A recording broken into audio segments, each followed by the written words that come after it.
Here's a novel idea. Why not use a weed as a weed barrier in your veggie garden? A useful edible weed, that is. Lambsquarter is just the right fit for the job. It may seem like a ludicrous concept, but it's something I discovered by serendipity. If your curiosity is spiked, stay tuned because I'm about to explain it. I'll also show you 2 delicious ways to enjoy this leafy renegade. You won't look at lambsquarter the same way again. I'm Siloé Oliveira, and finding ways to work with nature when growing food is my objective. Follow my journey towards sustainability in my suburban homestead.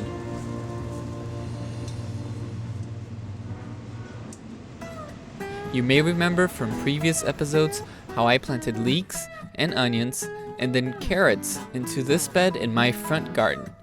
Because I sowed carrots from seed, I couldn't mulch the bed, as I usually do, until the carrot seedlings sprouted and grew a bit. If I mulched at that point, I risked smothering the carrot seedlings. Carrots grow slowly, so as you may have imagined, fast-growing weeds started to grow. But I was lucky. The carpet of weeds covering the bed were nothing more than lambsquarter, a highly nutritious, albeit tenacious plant. They covered the ground completely, as microgreens, the stuff that chefs love.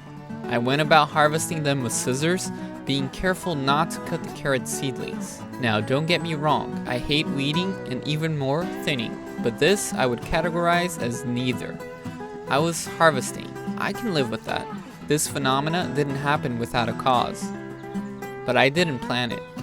In the previous season, I left a lambsquarter plant, a bona fide weed, grow and flower profusely in my garden, something that is considered sacrilegious by most gardeners. I let it happen because it grew fast and I got a bit lazy and busy. Before I knew it, it was huge and it was blooming. I just couldn't kill it. I had to let it do its thing, so I sat back and observed. Fast forward some months and I have a sea of lambsquarter, but only in the ground that I tilled completely and left without the cover of mulch. That's smart. Nature is really intelligent. Now here's how I prepare lambsquarter. This is the simplest way, sauteed. Chop a chive flower finely. This will add nice seasoning to the dish. Reserve. Get your lambsquarter microgreens. You want to cook them as soon as you have picked them to ensure peak freshness. Wash the greens well to remove any sand or soil. Always be sure that what you have picked is lambsquarter and that it is edible. There are toxic lookalikes that have a resinous smell. Consult a reliable field guide or an experienced forager if you are in doubt that a plant is edible. Heat up a skillet, adding a bit of olive oil to coat the pan.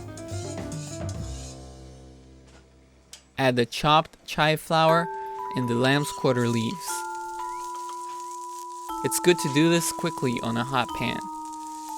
You will hear it sizzle. It will cook really fast. Because I'm using tender lambsquarter microgreens, the stems are not fibrous. Older plants will have tough stems. Add salt to taste and stir. Don't let it overcook. Plate it and enjoy like spinach. It actually tastes a bit like spinach. I happen to like it a lot. There is a caveat to eating lambsquarter though. Just like spinach, it's rich in oxalic acid, so it's not recommended to those suffering from kidney issues. However, lambsquarter is very rich in vitamin A, C, and calcium. A couple of weeks later, the remaining lambsquarter had grown taller and fuller, beside the growing carrot plants. A second round of harvesting was needed. Harvesting does sound much better than weeding.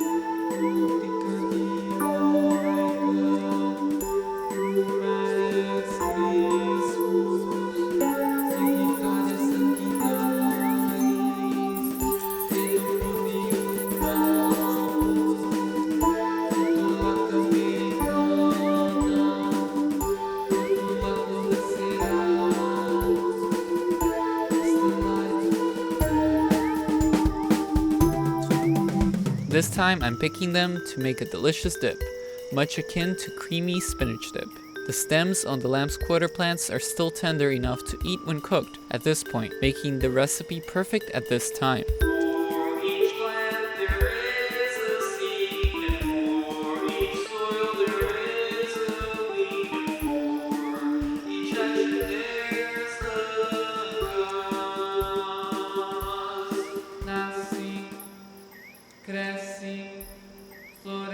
Pick a colander full of lambsquarter and a few sprigs of green bunching onions. Wash the greens thoroughly under running water.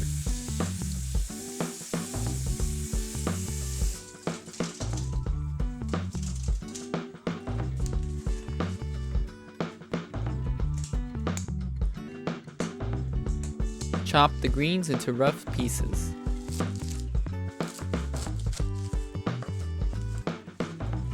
Pour olive oil into the skillet.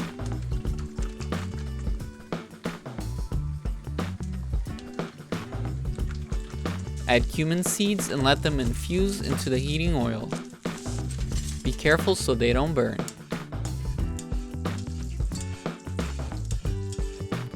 Add salt to taste and stir. Put the greens into the hot skillet and let it wilt down and cook.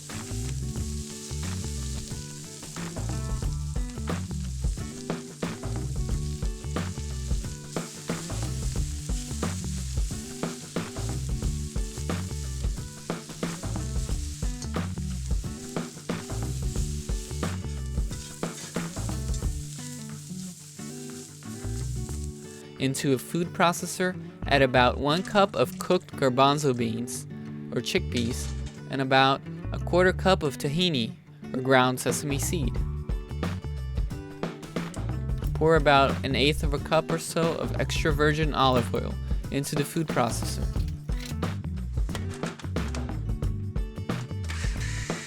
Whip everything into a creamy consistency. The longer you beat it, the better it will be.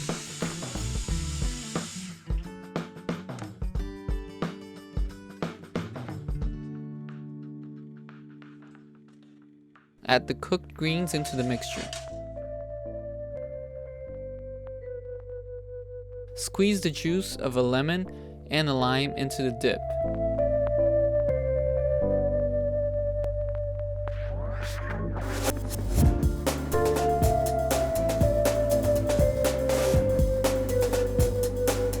Add a few tablespoons of white rice vinegar to taste. The acidity of the vinegar and lemon will add brightness to the dish. Adjust the salt to your taste. Pulse the mixture, but don't overblend it. You want some of the texture and green color of the lambsquarter to stay distinct.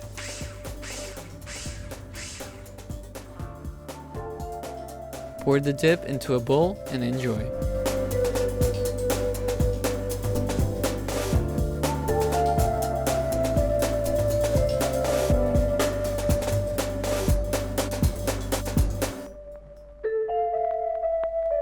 This recipe is delicious and even kid tested, as my nephew Nathan can testify.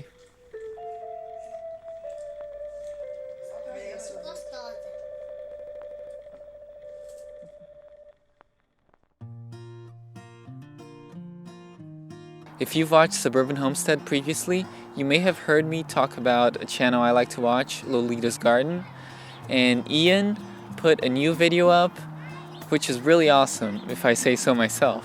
Not only because it references Suburban Homestead in a really hilarious way, but because it is genuinely an amazing video. Go check it out, you won't regret it. It's about a seed starting table that he put together, loosely based on the concepts that I've explored in the past. Go see it, you won't regret it. Join me next time for another garden adventure. Remember to send your questions and comments to seedofchoice@gmail.com. And don't forget to subscribe to Suburban Homestead.